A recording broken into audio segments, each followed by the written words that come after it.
Hello and வணக்கம் to Kavin சமையல். இன்றைக்கி நம்ம பார்க்க போகிற டிஷ் குவிக் பன்னீர் சாண்ட்விச். இதுக்கு தேவையான பொருட்கள் பன்னீர், மிளகாய் தூள், உப்பு, மிளகு பொடி, மஞ்சள் தூள் மற்றும் தயிர்.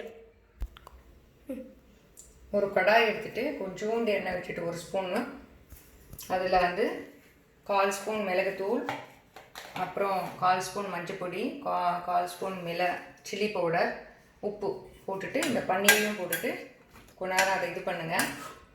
மிளகும் மஞ்சளும் கொஞ்சம் நல்லா தூக்கலாக போட்டுக்கோங்க, இந்த கரோனா பீரியடில் ரொம்ப நல்லது. அதுக்கப்புறம் அது இதுவாகிட்டோன்னே அந்த எண்ணெயில் தீயக்கூடாது, அந்த மிளகுத்தூளும். அப்புறம் அதில் ஒரு 2 ஸ்பூன் தயிர் போட்டுக்கோங்க, ஏன்னா அது பன்னீர் டிக்கா டேஸ்ட்டில் ஆகிடும். தயிர் போட்டிங்கன்னா நல்லா வரும்போது கொஞ்சம் அதில் 2 ஸ்பூன் தயிர் போட்டுட்டு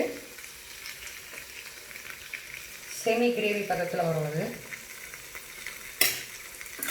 2 மினிட்ஸ் தான் ஆகுது பண்ணுறதுக்கு.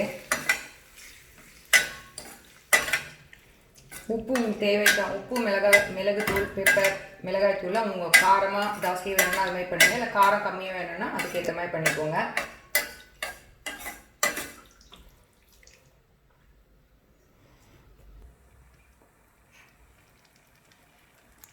உங்களுக்கு தேவைக்கான அளவுக்கு மிளகுத்தூளும் போட்டுக்கோங்க. இப்போ ஓரளவுக்கு ரெடி ஆகிடுச்சு.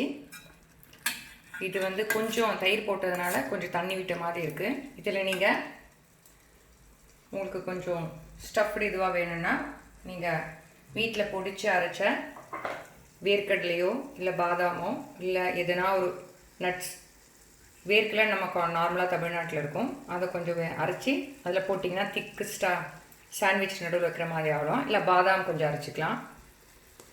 ஒரு கைப்பிடி வேர்க்கடலையோ ஒரு 4-5-10 பாதாமும் அரைச்சி இதில் நீங்கள் போட்டுட்டிங்கன்னா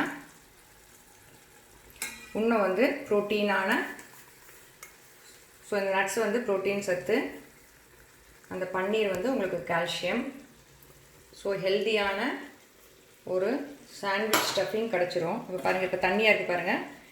இந்த வேர்க்கடலையை பொடி பண்ணி இல்லை பாதாம் பொடி பண்ணி, கொஞ்சம் வேர்க்கடலை காமனாக கிடைக்கிறது, அதை பொடி பண்ணிட்டீங்கன்னா இந்த மாதிரி கிரேவி வந்துடும். இதை நீங்கள் சப்பாத்திக்கு தோசை கூட அப்படியே கூட வச்சு சாப்பிட்லாம். இல்லைனா சாண்ட்விச் நடுவுலையும் ஒரு 2 ப்ரெட்டை டோஸ்ட் பண்ணி இது நடுவில் வச்சு சாப்பிட்லாம். இதில் தேவையானது சில சமயத்தில் உங்களுக்கு கொத்தமல்லி பிடிக்கும்னா கொத்தமல்லி தூவிக்கோங்க. அதை பண்ணிவிட்டு ப்ரெட்டுக்கு நடுவில் வச்சு சாப்பிட்டுக்கலாம், இல்லை சப்பாத்திக்கு சாப்பிட்டுக்கலாம், தோசைக்கு சாப்பிட்டுக்கலாம். ஸோ செய்யறது டைம் பார்த்தீங்கன்னா 5 மினிட்ஸ். ஹெல்த்தியான calcium protein rich paneer stuffings ready. Bread, dosa, chapati, puri